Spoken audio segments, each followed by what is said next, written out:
महागाईनुसार महिलांच्या योजनांचा निधी वाढवण्याची गरज आहे। EACPMच्या अहवालामध्ये महत्त्वाची शिफारस करण्यात आली आहे। महागाई वाढल्यावर लाडकी बहिणीचा हप्ता वाढवावा।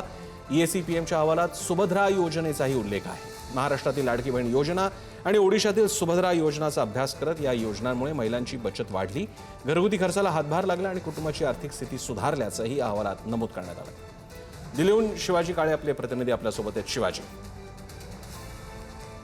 पंतप्रधान कार्यालयाने या संदर्भात आता सल्ले दिलेले आहेत।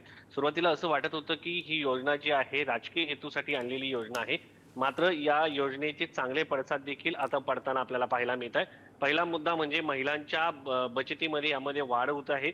दुसरा मुद्दा म्हणजे वाढत्या महागाईच्या काळामध्ये महिला त्या रकमेचा वापर करताना पाहायला मिळत आहे। तिसरा मुद्दा म्हणजे या योजनेतून आता अधिकचा फायदा महिलांच्यासाठी केला जाऊ शकतो। त्यामध्ये महिलांच्या आर्थिक सक्षमीकरणाच्या बाबतीमधील हे मुद्दे समोर येत असताना डिजिटल साक्षरतेसाठी बचत गटांच्या माध्यमातून कशा पद्धतीने महिलांना पुढे आणलं जाऊ शकतं, असे वेगवेगळ्या उपाययोजना ज्या आहेत त्या पंतप्रधान कार्यालयाच्या सल्लागार समितीने सुचवलेल्या आहेत।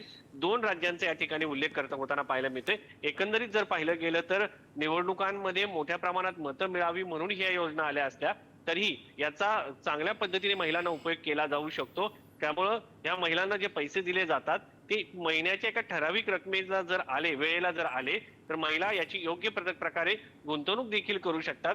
मात्र अलीकडच्या काळामध्ये आपल्याला पाहायला मिळतं की 2-2, 3-3 महिन्यांनी एकाच वेळी महिलांना पैसे येतात।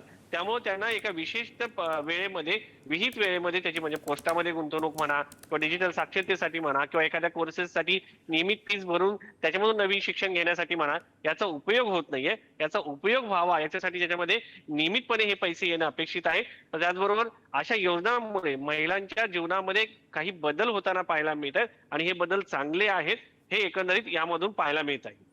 धन्यवाद शिवाजी, तुम्ही दिलेल्या माहितीबद्दल। या निमित्तानं या सगळ्या योजनांचं पुनरीक्षण होणं शक्य दिसतंय।